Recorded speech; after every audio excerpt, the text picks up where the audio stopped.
नमस्कार दोस्तों। तो दोस्तों कंटिन्यू करते अपने साइबर क्राइम के लेक्चर को। और अब हम कहाँ से शुरू करने जा रहे हैं? 92 नंबर ऑफ पेज पे हैं हम। कोई नहीं, आराम से समझते हैं और उम्मीद करता हूँ यार अभी तक तो समझ में आया होगा। जिस बंदे ने इस लेक्चर तक मेरे वीडियोस को फॉलो किया होगा तो मुझे उसको बोलने की ज़रूरत नहीं पड़ेगी कि चैनल को सब्सक्राइब कर लो। चलो कंटिन्यू करते हैं। Now section 51 of the IT act contains provisions regarding the term of office, condition of service etc of chairperson and member of cyber appellate tribunal। मतलब ये है कि हम इस सेक्शन में सारी बातें साइबर अपीलेट ट्रिब्यूनल से रिलेटेड ही पढ़ेंगे। उसके मेंबर के बारे में पढ़ेंगे, उसकी सर्विस कितने टाइम के लिए होती है, नौकरी कितने टाइम के लिए उन लोगों को करना होता है। ठीक है, तो देखो चेयरपर्सन और member of the cyber appellate tribunal shall hold office, कम से कम देखो 5 साल के लिए तो ये काम करेंगे ही। ठीक है, जिस दिन वो अपॉइंट होते हैं, या फिर 5 साल या फिर 65 साल। अब मान लेते हैं कि कोई बंदा तीसरे साल में ही है अपनी सर्विस के और वो 65 साल का हो गया तो उसको जाना पड़ेगा। तो 5 साल या तो पूरे करके चले जाए, और या फिर अगर 65 साल पहले हो गया तो फिर ऑफिस को वैकेट करना पड़ेगा, छोड़ना पड़ेगा। इसलिए लिखा विच एवर इज अर्लियर। या फिर ऐसा हो सकता है कि उसने 5 साल पूरे कर लिए लेकिन वो 65 साल का नहीं हुआ, फिर भी उसे जाना पड़ेगा। ठीक है, चलो। Before appointing any person as the chairperson or member of the cyber appellate tribunal, the central government shall satisfy itself that the person does not have any such financial or other interest as is likely to affect prejudicially his function as chairperson or member। मतलब कि किसी भी बंदे को chairperson और member appoint करने से पहले सेंट्रल गवर्नमेंट खुद ये कंफर्म कर लेगी क्या भी इस बंदे का कोई लेना देना तो नहीं है, फाइनेंशियली इस बंदे का इंटरेस्ट तो नहीं है। समझ रहे हो? मान लो अगर ऐसे बंदे का किसी कंपनी के साथ अगर फाइनेंशियल इंटरेस्ट रहा तो फिर वो बंदा क्या करेगा? वो वैसी कंपनी के फेवर में डिसीजन देता रहेगा क्योंकि उसका तो फाइनेंशियल इंटरेस्ट या उसका जो जुड़ाव है उस कंपनी के साथ भी है। तो ये सेंट्रल गवर्नमेंट की ड्यूटी बनती है कि वो ऐसे बंदे को अपॉइंट करने से पहले देखे कि उसका फाइनेंशियल इंटरेस्ट किसी और की चीज़ों के साथ ना हो। ठीक है, नहीं तो वो डिसीजन पे इफेक्ट आएगा। Now an officer of the central government और state government or his selection as the chairperson or member of the cyber appellate tribunal as the case may be shall have to retire from service before joining as such chairperson। ये वही है कि अगर कोई central government का officer है, state government का officer, अगर उसको चेयरपर्सन अपॉइंट किया जा रहा है, उसको मेंबर अपॉइंट किया जा रहा है, तो भैया उसको वो वाली जो नौकरी है वो छोड़नी पड़ेगी यहाँ ज्वाइनिंग से पहले। तो वो तो ऑब्वियस ही बात है, दो दो पोजीशन का बेनिफिट कैसे कोई ले सकता है ना। चलते हैं। Salary allowance and other terms and condition of service of chairperson and member of. अब चेयरपर्सन और मेंबर की देख लेते हैं, सैलरी क्या होगी, अलाउंसेस क्या मिलेंगे, और भी टर्म्स क्या होंगे। ठीक है, अब देखो सेक्शन 52 है salary allowance and other terms and condition of service. तो सैलरी एंड अलाउंस जो भी उनको दिया जाएगा और जो भी कंडीशन ऑफ सर्विस है उसमें उनको पेंशन भी है, ग्रेचुटी भी है। ग्रेचुटी तो आप लोगों ने पढ़ा होगा इंडस्ट्रियल लॉ में कि जो बंदा 5 साल तक किसी कंपनी में काम कर लेता है, किसी ऑर्गेनाइजेशन में काम कर लेता है, उसको ग्रेचुटी दिया जाता है। And other retirement benefits the chairperson और member cyber appellate tribunal as में भी प्रिस्क्राइब। में भी प्रिस्क्राइब का मतलब क्या है? ये लॉ में लिखा जाएगा। तो अब जब नहीं बताया गया है तो आपको पढ़ने की जरूरत नहीं है, याद करने की जरूरत नहीं है, बस ये याद रखो। ठीक है, now section 52A IT Act deals with the power of superintendence and direction of chairperson and cyber appellate tribunal. अब सेक्शन 52A इंसर्ट कर दिया गया। उसने बताया कि भाई पावर क्या होंगी सुपरिटेंडेंस की, डायरेक्शन और चेयरपर्सन की कैसे रहने वाली है। ठीक है, नाउ देख लेते हैं section 52A powers of superintendence direction etc. ये इंसर्ट किया गया, पहले ये था नहीं, इसीलिए देखो 52A है। अदरवाइज 52 के बाद सीधे हम 53 सेक्शन पे चले जाते, लेकिन किसी भी सेक्शन में कुछ नया इंसर्ट करना होता है ना, तो क्या कर दिया इन्होंने 52A 52B या 52C कुछ भी बना सकते हैं, ऐसे कर दिया इन्होंने। Now the chairperson of the cyber appellate tribunal shall have power of general superintendence. Chairperson और जो साइबर अपीलेट ट्रिब्यूनल का जो चेयरपर्सन होगा उसके पास पावर होगा कि वो जनरल सुपरिटेंडेंस और direction in the conduct of the affair of the, वो ट्रिब्यूनल के सारे काम को, अफेयर मतलब क्या होता है? कामकाज। तो ट्रिब्यूनल के सारे कामकाज को सुपरवाइज करेगा, देखेगा और डायरेक्शन भी देगा कि ये तुम्हें ऐसे करना है, वैसे करना है, इसको ऐसे करना होगा। ठीक है, and addition to presiding over the meeting of the tribunal की मीटिंग पे उसका कंट्रोल रहेगा, देखेगा क्या चल रहा है, exercise and discharge such power, और अपने पावर को यूज करेगा। एक्सरसाइज मतलब यूज करना, ठीक है ना। Function of the tribunal, tribunal के फंक्शन को भी कंट्रोल करेगा, देखेगा। 52B of the IT Act deals with distribution of business among benches of cyber appellate tribunal by the chairperson। मतलब जो सेक्शन 52B है वो IT एक्ट का, वो डील करता है कि कौन कौन से काम साइबर अपीलेट ट्रिब्यूनल के बेंचेस को दिया जाएगा चेयरपर्सन के द्वारा। बेंचेस क्या होते हैं? जहाँ पे एक से ज़्यादा जज लोग एक साथ बैठ के काम करते हैं, ठीक है। Section 52B distribution of business, अब बेंचेस के जो आपस में जो मेंबर होंगे उनको काम दे दिया जाएगा, वो सेक्शन 52B में है। बस आप इतना ही याद रखो, और ज़्यादा इसमें डिटेल जाने की जरूरत नहीं है। सेक्शन 52C वो ये कहती है कि चेयरपर्सन के पावर क्या होंगे। 52C में फिर power of the chairperson to transfer cases, chairperson के पास पावर होंगे कि वो केसेस को ट्रांसफर भी कर सकता है। बस इतना याद रखो, ओवरव्यू चाहिए बस आपको इस चीज़ का। सेक्शन 52D में IT act contains provision regarding decision of the cyber appellate tribunal law by majority, कि ये बेंच में क्या होते हैं कि 5 या 10 मेंबर होते हैं, उसमें से जैसे 10 मेंबर है मान लेते हैं, तो मेजोरिटी क्या है, 6 लोग बोलेंगे ना कि ये चीज़ सर होनी चाहिए या ये चीज़ डिसीजन ऐसे होना चाहिए, तो 10 में से अगर 6 ने बोल दिया तो मेजोरिटी ने जो बोल दिया डिसीजन वही हो जाएगा, ठीक है। अब घर में भी देखो, अगर कुछ काम करना होता है तो उसमें अगर 4 लोग हैं फैमिली मेंबर, अगर 3 ने बोल दिया ना ये होना चाहिए, तो फिर वो ज़्यादा चांसेस हैं कि हमारे घर के जो चेयरमैन होते हैं, मतलब हमारे पापा जी, वो पास कर देंगे इस रिजोल्यूशन को। तो वही चीज़ है यहाँ भी, ठीक है। चेयरपर्सन को समझ लो पापा जी, सारे बेंचेस में जितने भी जज होंगे उनका। सेक्शन 52 डिसीजन बाय मेजोरिटी, वो हम ऑलरेडी देख चुके हैं, बस इतना याद रखो। 5.7.6 देखो, filling up of vacancies of cyber appellate tribunal, मतलब साइबर अपीलेट ट्रिब्यूनल में जब वैकेंसी हो जाएगी तो उसको फिल तो करना पड़ेगा ना। किसी के 65 साल पूरे हो गए तो चला जाएगा, या फिर किसी के 5 साल पूरे हो गए तो चला जाएगा, तो उसकी वैकेंसी कौन फिल करेगा? Central government. Central government shall appoint another person in accordance with the provision of the act, वही चीज़ है, बस इतना याद रखो। सेंट्रल गवर्नमेंट को अपॉइंट करने का भी राइट, और वैकेंसी के केस में भी रिफिल करेगा उस पोजीशन को। Resignation and removal of chairperson and members of the cyber appellate, central government के पास अब पावर क्या है? सेंट्रल गवर्नमेंट के पास पावर है रेजिग्नेशन एक्सेप्ट करने का। कोई बंदा जाना चाहता है, रिजाइन करना चाहता है, तो कब तक भाई, जाने वाले को कब तक रोकोगे? तो उसके लिए रोएंगे तो नहीं ना, चला गया भाई चला गया। वैसे ही रिमूवल ऑफ चेयरपर्सन, चेयरपर्सन को रिमूव करना है भाई, मतलब अब इतने बड़े अथॉरिटी वाले बंदे को ही रिमूव करना है, सेंट्रल गवर्नमेंट ही कर सकती है। And members of the cyber appellate tribunal के मेंबर को करना है, तो देखो वही चीज़ है, सेंट्रल गवर्नमेंट चाहेगी तो उसको रिमूव कर सकती है।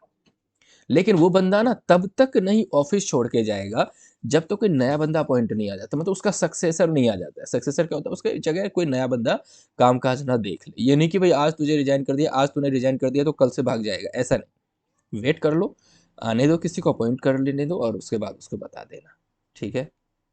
वही चीज़ है, इसमें नॉर्मल सी चीज़ लिखी गई है, आप रीड आउट करोगे तो वही चीज़ है। अब देखते हैं, chairperson and member of cyber appellant shall not be removed from his office except by an order of central government on the ground of proved misbehave। भाई सेंट्रल गवर्नमेंट भी ऐसे नहीं कि किसी को, भाई जिस बंदे को रिमूव कर रही है, जिस बंदे को हटा रही है, वो भी कोई छोटा मोटा बंदा तो होगा नहीं। चेयरपर्सन बना रहे हो तुम साइबर अपीलेट ट्रिब्यूनल का, सेंट्रल गवर्नमेंट का ही कोई बड़ा ऑफिसर रहेगा, तो सेंट्रल गवर्नमेंट को ये प्रूव करना पड़ेगा कि इस बंदे ने मिसबिहेव किया है। भाई आप कितनी भी अच्छे पोजीशन पे पहुंच जाओ, अगर आपका कैरेक्टर सही नहीं है, आपका बिहेवियर ठीक नहीं है, या फिर आप अपनी कैपेसिटी में रह के काम नहीं कर रहे हो, तो आपको कहीं से भी भगा दिया जा सकता है, घर से क्या, कहीं से भी, ठीक है ना। Incapacity after an inquiry made by a जज of the supreme court, supreme court का जज उसकी इंक्वायरी करेगा, देखेगा क्या सच में मिसबिहेव किया है या सेंट्रल गवर्नमेंट ही कुछ नाटक कर रही है, या हो सकता है उसने सेंट्रल गवर्नमेंट के अगेंस्ट ही तो कुछ डिसीजन नहीं दे दिया, ऐसा करके तो। और जिसको हटा रहे ना उसको मौका भी देंगे कि भैया तुम अपनी बात बताना चाहते हो तो बता दो। The central government may by rules regulate the procedure for the investigation misbehavior and incapacity of the aforesaid chairperson. अगर किसी बंदे ने मिसबिहेव किया है, किसी बंदे ने, कोई बंदा इनकेपेसिटी में, तो कैपेसिटी रही नहीं उसकी काम करने लायक, तो सेंट्रल गवर्नमेंट एक इन्वेस्टिगेशन करेगी और इन्वेस्टिगेशन टीम बिठा सकती है। जैसे जनरली आप न्यूज़ में सुनते होगे SIT का गठन करवा दो, ये करवा, मतलब स्पेशल इन्वेस्टिगेशन टीम। चलो आगे चलते हैं। उम्मीद करता हूँ यार आपको समझ में आ रहा होगा, लाइक कर देना वीडियो को, ठीक है। चलो, orders constituting cyber appellate tribunal. अब साइबर अपीलेट ट्रिब्यूनल क्या क्या ऑर्डर्स देंगे, देखो। Order constitute appellate tribunal to be final, जो ऑर्डर देंगे साइबर अपीलेट ट्रिब्यूनल वो फाइनल होगा, and not to invalidate its product, और इसको इनवैलिडेट कोई नहीं कर सकता, ठीक है। No order of the central government appointing any person as the chairperson member of the cyber tribunal, appellate tribunal shall be called in question in or any manner, and no act or proceeding before a cyber appellate tribunal shall be called in question in any manner on the ground merely of any defect in the constitution of the cyber act।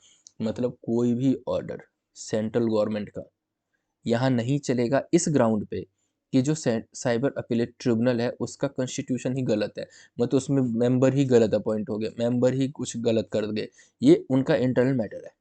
तो बस अगर आप इतना याद रखना चाहते हो तो साइबर अपीलेट ट्रिब्यूनल का द्वारा जो डिसीजन दिया जाएगा वो फाइनल होगा, वो इनवैलिडेट नहीं होगा, ठीक है। आगे चलते हैं। Now staff of the cyber appellate tribunal. Cyber appellate tribunal में स्टाफ कौन से होंगे, तो सेंट्रल गवर्नमेंट प्रोवाइड करेगी साइबर अपीलेट ट्रिब्यूनल को, वो ऑफिसर्स, वो एम्प्लॉयज़ जो ज़रूरत पड़ेगी ना। साइबर अपीलेट ट्रिब्यूनल भाई कोर्ट है छोटा सा, उसको चलाने के लिए बहुत सारे लोगों की ज़रूरत पड़ सकती है, तो वो सेंट्रल गवर्नमेंट पूरे करेगी, अपने ऑफिसर्स वहाँ पे अपॉइंट कर देगी। तो officers, employ cyber appellate tribunal shall discharge their function, वो काम करेंगे प्रिजाइडिंग ऑफिसर की सुपरिटेंडेंस के अंदर, या प्रिजाइडिंग ऑफिसर का सुपरवाइजर होगा, वो सुपरवाइज करेगा। सुपरवाइजर कौन होते हैं, जो सुपरवाइज करते हैं।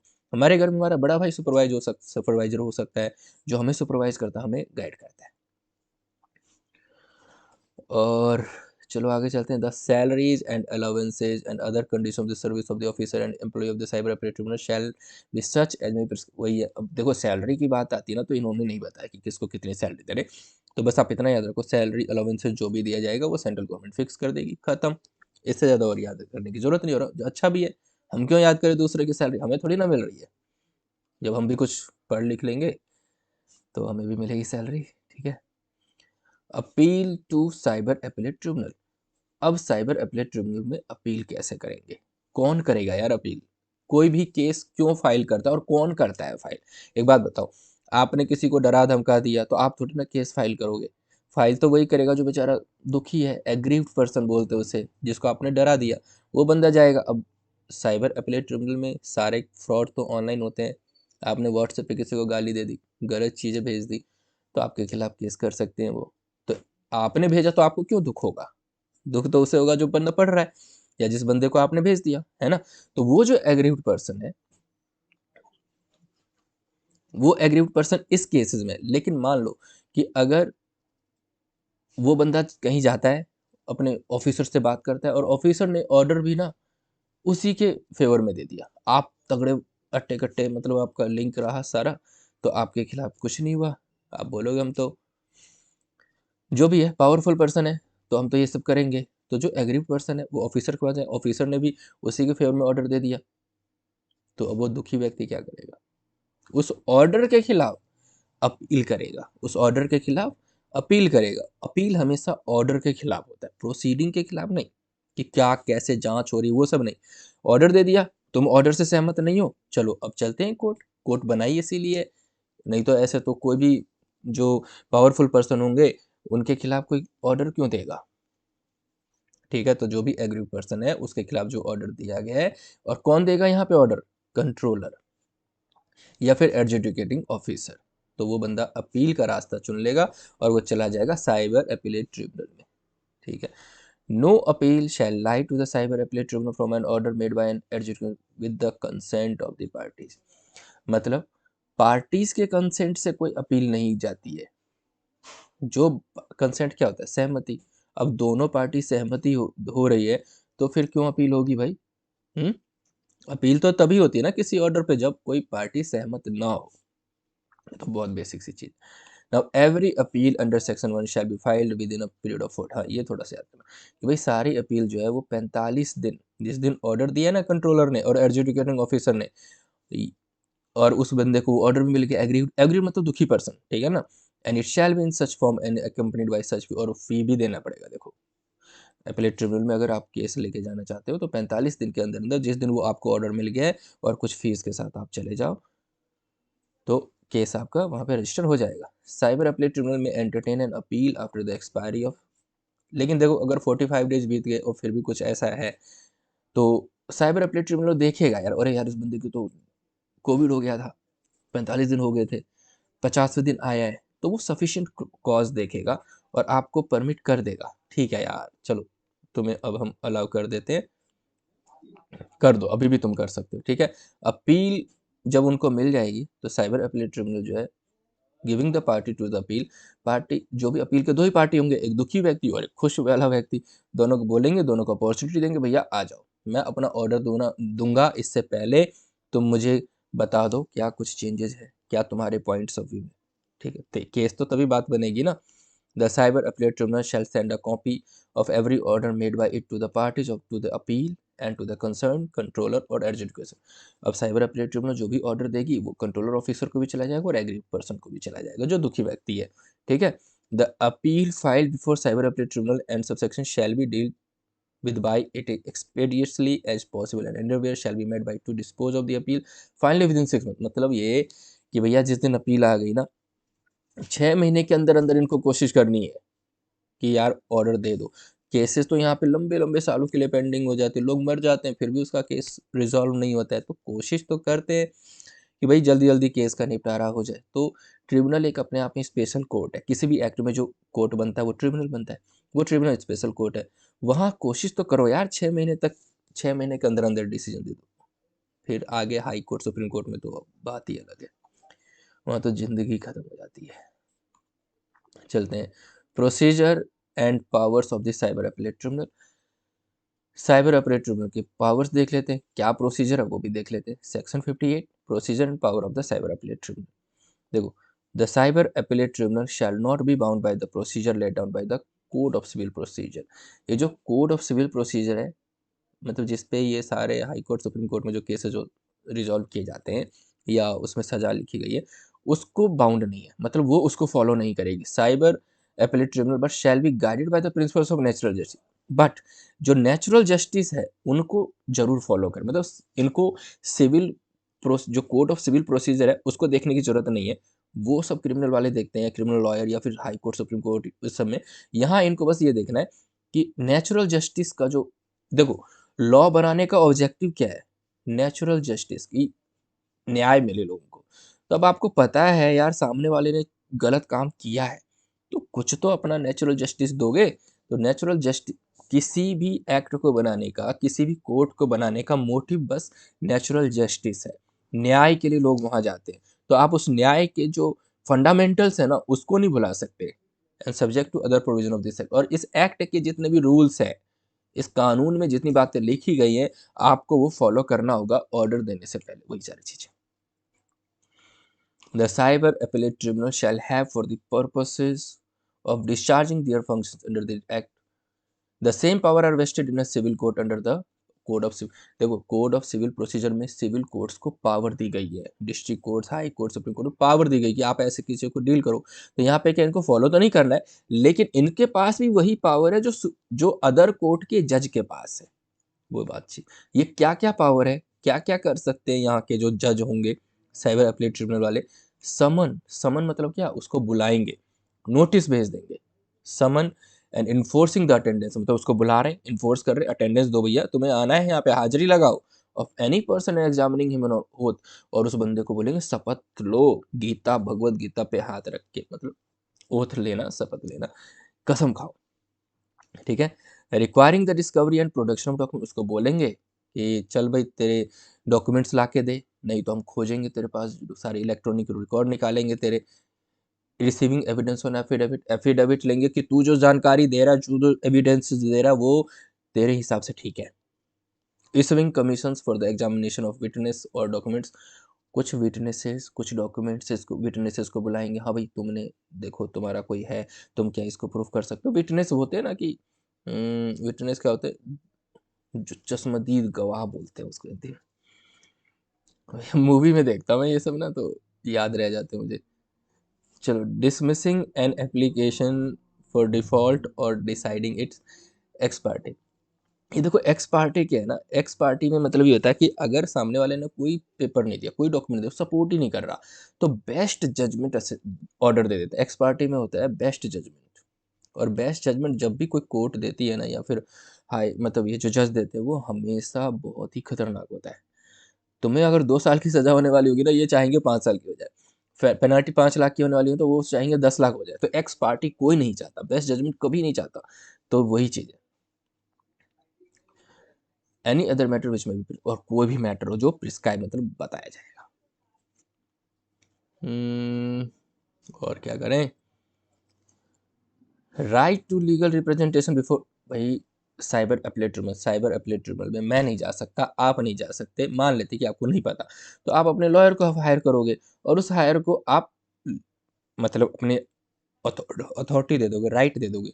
तो वो जो लॉयर है ना आपका, ये जो सुप्रीम कोर्ट, हाई कोर्ट, इन सब में आपने देखा होगा लॉयर बहस करते हैं आपस में ना। तो लॉयर कौन है, वो लॉयर लीगल रिप्रेजेंटेटिव है, वो लॉयर लीगल। तो यहाँ भी साइबर अपीलेट ट्रिब्यूनल में अगर मेरे ऊपर किसी ने केस कर दिया, तो मैं लॉयर को अपॉइंट करूंगा, वो मेरे बिहाफ पे केस लड़ेगा, तो उससे बोलेंगे लीगल। तो यहाँ पे है, कर सकते हैं, राइट दे दिया। देखो जो भी देखते हैं ना हम कानून में, उसके लिए लिखी गई ये बातें, तभी वो चीज़ें हो रही हैं। Limitation act 1962 apply to appeals of cyber appellate tribunal. ये लिमिटेशन क्या है, देखो जहाँ भी लिमिटेशन अपील होगा, कि ये नहीं कि बार बार अपील पे अपील, अपील पे अपील, अपील पे अपील कर रहे हो, तो एक लिमिट होनी चाहिए। तो वो लिमिटेशन है, लेकिन कितनी है ये सब नहीं है, तो इसलिए छोड़ दो। Bar on jurisdiction of civil courts. जो सिविल कोर्ट्स कौन से होते हैं, सिविल कोर्ट्स आपके ये district court, high court, supreme court, ये सब सिविल कोर्ट्स में आ जाते हैं। तो IT act places bar on the jurisdiction of civil court in matters where education officer appointed और the cyber appellate is constitute under the IT act. मतलब civil court उन मामले में हस्तक्षेप नहीं करेगी, मतलब अपनी टांग नहीं अड़ाएगी जिसपे मैटर्स को डील करने के लिए स्पेशली साइबर अपीलेट ट्रिब्यूनल बनाए गए। उनको बोलेंगे कि भैया नमस्ते, तुम अपना काम करो, हम हैं यहाँ पे साइबर अपीलेट ट्रिब्यूनल, हम अपना काम करेंगे, तुम ज़्यादा डिस्टर्ब मत करो। वही चीज़ है, ठीक है। तो वही यहाँ पे उन्होंने लिख भी दिया, civil court not to have jurisdiction. भैया सिविल कोर्ट को इतनी पावर नहीं दी गई है। जिस मैटर पे आईटी एक्ट बनाया गया है, आईटी एक्ट में साइबर अपीलेट ट्रिब्यूनल बनाए गए, उनको ही करने दो ना काम, तुम अपना काम अलग करो। जब तुम्हारी जरूरत पड़ेगी तो हम बताएंगे। Appeal to high court against decision of cyber. अब देखो सीधा साइबर अपीलेट ट्रिब्यूनल के भी ऑर्डर से अगर आप दुखी हो, मैं दुखी हूँ, अगर मेरे खिलाफ ही केस चल रहा है, तो हम सीधे कहाँ चले जाएंगे, हाई कोर्ट। फिर डिस्ट्रिक्ट कोर्ट पे जाने की जरूरत नहीं है, हम सीधे हाई कोर्ट चले जाएंगे, और हाई कोर्ट में फिर अपील फाइल करेंगे। हम सुप्रीम कोर्ट तक जा सकते हैं। सारे राज्यों में हाई कोर्ट होते हैं, जो उनका एक सुप्रीम जो कोर्ट है ना, मतलब देखो पूरे देश में तो एक ही सुप्रीम कोर्ट है, लेकिन हर एक राज्यों में जो हायर अथॉरिटी वाला कोर्ट है उसे बोलते हैं हाई कोर्ट। तो आप जितने राज्य है गिन लो, इतने तो हाई कोर्ट है ही, और पूरे देश में एक ही सुप्रीम कोर्ट है। तो अगर हाई कोर्ट में भी कोई बात नहीं जा रही है, या फिर हाई कोर्ट के भी ऑर्डर से हम दुखी हो गए, तो फिर सुप्रीम कोर्ट जाएंगे। तो अभी ये सवाल ये उठता है कि हाई कोर्ट के पास हम कब तक जाएं। तो 60 दिन, वहाँ 45 दिन मिला था कंट्रोलर के ऑर्डर के खिलाफ जाने के लिए, और हम अगर साइबर अपीलेट ट्रिब्यूनल के ऑर्डर से दुखी हैं, तो हम सीधे चले जाएंगे 60 दिन के अंदर अंदर हाई कोर्ट। अब देखो हाई कोर्ट पे जाने के बाद जो है ना, सिविल कोर्ट के जितने भी लॉ हैं वो सब एप्लीकेबल होंगे। बात अब साइबर अपीलेट ट्रिब्यूनल से बाहर हो गई ना, फिर तो नॉर्मल चीज़ें जितनी भी होती हैं वो सब एप्लीकेबल। अब चलते हैं ऑफेंसेस, गुनाह। कौन कौन से गुनाह है साइबर क्राइम, ये तो हम ऑलरेडी बहुत बार पढ़ चुके, बट फिर भी देख लेते हैं। देखो, tampering with computer source document. कोई डॉक्यूमेंट कंप्यूटर से जनरेट हो रहा है, बनाया जा रहा है, लेकिन उसका जो सोर्स है उसी के साथ छेड़खानी कर दी है, वहीं पे सोर्स पे ही गलती कर दी। एक बात बताओ, डीयू को साइबर क्राइम पढ़ाना है अपने बच्चे को, ठीक है, साइबर क्राइम की उन्होंने बुक अपने वेबसाइट पे डाउन अपलोड कर दी। मैं आपको पढ़ाना चाहता हूँ। तो मैंने क्या किया, मैंने कहा यार गूगल करूँगा, साइबर क्राइम के बहुत सारे टॉपिक्स निकल के आ जाएँगे और पता नहीं कौन से सोर्स ऑथेंटिकेटेड हैं या नहीं है, कोई भी कुछ भी डाल सकता है। तो एक काम करते हैं, डीयू के बच्चे, डीयू अपने ही सिलेबस को तो अच्छे से डालेगी ना अपने वेबसाइट पे, या वो जो अपने बच्चों को पढ़ाना चाहती है। तो मैं क्या करता हूँ हमेशा, मैं कोशिश करता हूँ सोर्स पे जाने की। अगर मुझे इनकम टैक्स के कोई प्रोविज़न जानने हैं ना, तो मैं गूगल करके 10 वेबसाइट्स की डिटेल्स आती हैं, मैं उस पे नहीं जाऊँगा। मैं इनकम टैक्स की जो ऑफ़िशियल गवर्नमेंट की वेबसाइट है, मैं उस पे जाऊँगा। क्योंकि वो सोर्स है, वहीं से तो सारी इन्फॉर्मेशन लोग बना रहे हैं। तो अगर मान लो उस सोर्स में ही अगर कोई गड़बड़ी है, वहीं पे अगर टेम्पर कर दिया गया, तब तो गलत है ना। किसी हैकर ने इनकम टैक्स की वेबसाइट को ही हैक कर लिया और सारे की सारी चीज़ों को गलत कर दिया, तो उसके केस में देखो पनिशमेंट है 3 साल या फिर फाइन 2 लाख की, ठीक है? और तो और बहुत, मैंने बोला ना, लोग जेल नहीं जाना चाहते। वो मतलब पैसे देने को तैयार है, 2 लाख के बदले 4 लाख ले लो, लेकिन बस मुझे जेल मत भेजो। तो ऐसे लोगों को सजा देने के लिए जेल का प्रावधान है लॉ में। तो देख लो, किसी के कंप्यूटर के सोर्स कोड में जाके, किसी के प्रोग्राम में जाके, कंप्यूटर के कमांड में जाके, डिजाइन में जाके, प्रोग्राम एनालिसिस में जाके कुछ छेड़खानी मत करना। हमें पता रहेगा तभी तो। अब ये थोड़ी ना कि हम सारी गलती करके ही देखेंगे कि नहीं नहीं पहले मैं गलती करूंगा फिर मैं सीखूंगा। भैया हमें दूसरों की गलती से भी सीखना है ना। हमें जब तक पता रहेगा कि ये चीज़ गलत है, तभी तो हम उस चीज़ को अवॉइड करेंगे। ये चीज़ हमें नहीं करना है, तो उसके बारे में पढ़ना पड़ेगा, उसके बारे में जानना पड़ेगा। Section 65 tampering with computer source document, वही सारी चीज़ें हैं जो मैंने एक्सप्लेन किया ऊपर। अब देखते हैं कंप्यूटर रिलेटेड ऑफेंसेस। अब कंप्यूटर रिलेटेड ऑफेंसेस क्या है, देखो यहाँ से देख लो। डिस्ट्रॉय करना किसी डाटा को, डिलीट करना किसी डाटा को, अल्टर करना किसी जानकारी को, ठीक है ना, उसकी वैल्यू को कम करना, हानि पहुंचाना, जानबूझ के रॉन्गफुल लॉस और डैमेज करना लोगों को, लोगों के लॉस के लिए ये सब काम करना, ठीक है, या हैकिंग कर लेना, इन सब में कंप्यूटर रिलेटेड ऑफेंस माना जाएगा। 2 लाख की 2 लाख का फाइन है और 3 साल की जेल या फिर दोनों हो सकते हैं। तो ये हमने वैसे इसको पहले भी हमने शुरुआत में देखा है, इस टाइप की जो क्राइम्स हैं।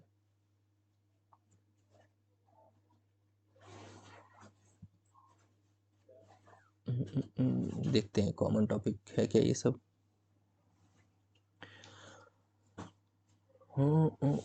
यही है कंप्यूटर रिलेटेड ऑफेंस। डिसऑनेस्टली, गलत तरीके से अगर आप कर रहे हो और फ्रॉडुलेंटली कर रहे हो, तो ये सारे क्राइम माने जाएंगे।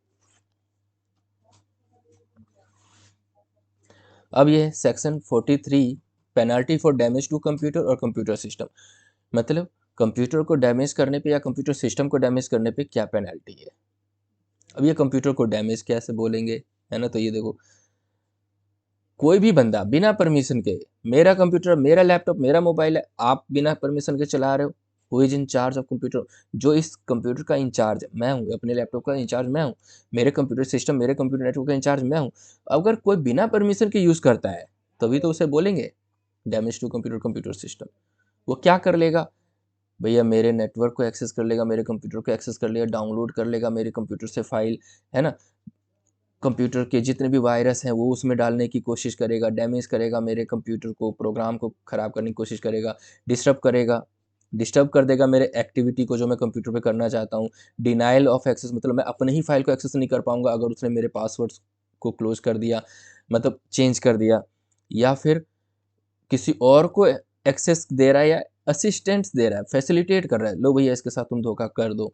तो मैनिपुलेट कर रहा है कोई कंप्यूटर में, खराब कर रहा है, डिलीट कर रहा है किसी फाइल को, है ना, स्टील कर रहा है, चोरी कर रहा है, कंसील मतलब धोखा देना किसी मेरी जानकारी के साथ, डिस्ट्रॉय, अल्टर, ये सारे के सारे किस टाइप के हैं यार, ये फ्रॉड है, गलत काम है। एक बार प्लेन रीडिंग करोगे आपको समझ में आ जाएगा, कोई बड़ी चीज़ है ही नहीं इसमें, ठीक है। कंप्यूटर वायरस डैमेज और कंप्यूटर सोर्स कोड हम पहले भी देख चुका है। अब देखिए, ये बहुत इंपॉर्टेंट सेक्शन है। इस सेक्शन में ना काफ़ी सारे सोशल मीडिया यूजर, ये जो सोशल प्लेटफॉर्म यूजर्स हैं, इंस्टाग्राम, फेसबुक, यूट्यूब, गवर्नमेंट इसी का यूज़ करती है। और कई सारे यूट्यूब चैनल्स को बैन कर देती है, कई सारे वेबसाइट्स को बैन कर देती है, कई सारे फेसबुक अकाउंट को क्लोज कर देती है और बंदों को उठा लेती है घर से। आओ भैया तुमने ना बहुत बड़ा गुनाह कर दिया है। तो वो राइट यहाँ है। Section 66A of the IT act deal with punishment for sending offending messages. अगर आप किसी को गलत मैसेज भेज रहे हो तो खबरदार, बच के रहना। Through communication service, communication service मतलब कैसे? फ़ोन कर रहे हो, मैसेज कर रहे हो, मेल कर रहे हो। This section has been declared unconstitutional by the supreme court of India. इस सेक्शन को एक बार अनकॉन्स्टिट्यूशनल डिक्लेयर कर दिया था सुप्रीम कोर्ट ने। क्यों? उन्होंने बोला था भाई इसमें जो जो आज़ादी है ना अभिव्यक्ति की, मतलब फ्रीडम ऑफ स्पीच, हाँ, जो हमारे फंडामेंटल्स राइट हैं, तो फ्रीडम ऑफ स्पीच यहाँ पे ख़त्म हो रहा है। ऐसे तो लोग प्रधानमंत्री को गाली नहीं दे सकते, ऐसे तो हम अपने टीचर को गाली नहीं दे सकते, मतलब या किसी नेता को गाली नहीं दे सकते, या जो बहुत बड़े बड़े जो नाम है जिनका, उनको आप उल्टा नहीं बोल सकते, किसी के बारे में धर्म को लेकर आप कुछ गलत नहीं बोल सकते। तो बहुत सारी चीज़ें जो नहीं बोल सकते, इसके लिए ये सेक्शन आया था।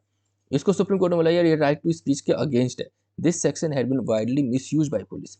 इस सेक्शन का बहुत गलत मिसयूज कर रही थी police in various state to arrest innocent person for posting critical comments about social and political issues and political leaders on social networking site. Social networking site पे बहुत नासमझ बच्चे, जो हम जैसे लोग थोड़ी जिसने पढ़ाई लिखाई कर ली, वो ये देख रहे यार समाज में गलत हो रहा है, यहाँ पे ये नेता गलत कर रहा है, यहाँ पे ये गलत कर रहा है, तो वो लोग नेटवर्किंग सोशल नेटवर्किंग साइट्स पे वहाँ की सच्चाई डालने लग गए थे, और इस वजह से पुलिस जो है उनको गिरफ्तार कर लेती थी।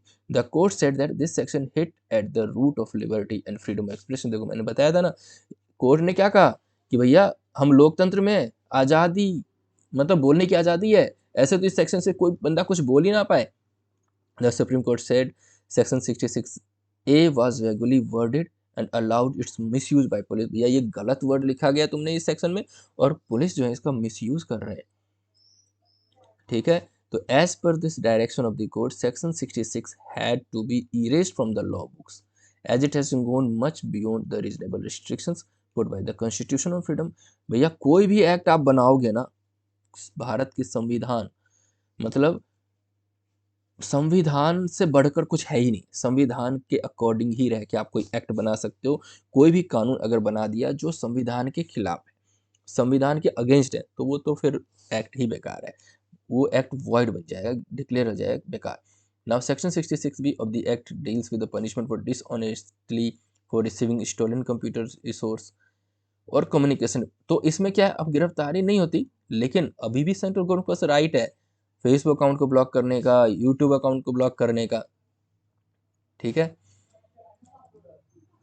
पनिशमेंट फॉर डिसऑनेस्टली वही है यार, बेईमानी से किसी के डाटा को चुरा लेना, इन सब में तो आपको सज़ा मिलेगी, 3 साल की सज़ा, 1 लाख का फाइन, या फिर दोनों। Section 66C punishment for identity theft.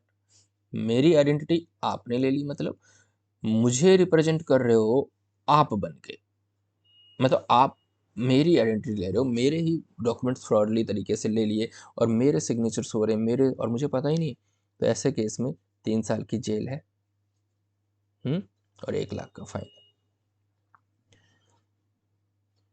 इतना सब कुछ याद नहीं रखना आपको, कोई चीज़ नहीं है, ये सब पढ़ने की ज़रूरत नहीं है। ये क्या है, साइबर टेररिज्म तो हमने पहले भी देखा है। वैसे साइबर टेररिज्म क्या है, किसी के देश, दो देशों लड़ाई हो जाती है तो फिर आपस में ये हो जाता है कि उसके नेटवर्क पे लड़ाई, मतलब ऐसा वायरस भेज दो कि वो एक्सेस ही ना कर पाए वो सर्विस। तो ऐसे केस में भी मैं ऑलरेडी एक्सप्लेन किया है मैंने साइबर टेररिज्म को, ऐसे केस में भी फाइन है।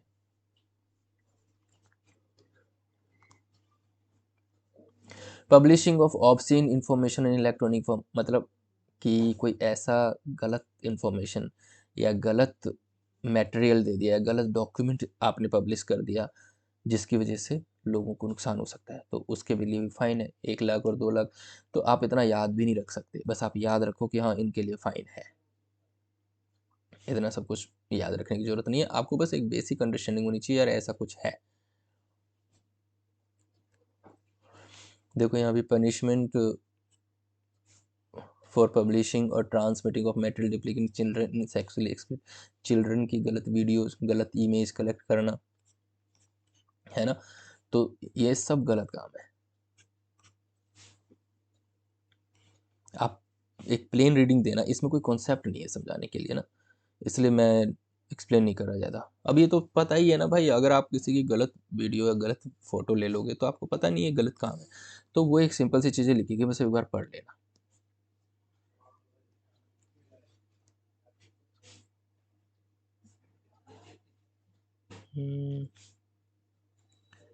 अब देखो इंटरमीडियरी कौन होते हैं, इंटरमीडियरी वो जो हमें ये सर्विसेज देते हैं। डिजिटल सिग्नेचर कोई साइबर वो जो अथॉरिटी है वो हमें देती है, सर्टिफाइंग अथॉरिटी, तो वो लोग हमें हमारी डॉक्यूमेंट्स को वो लोग रखेंगे।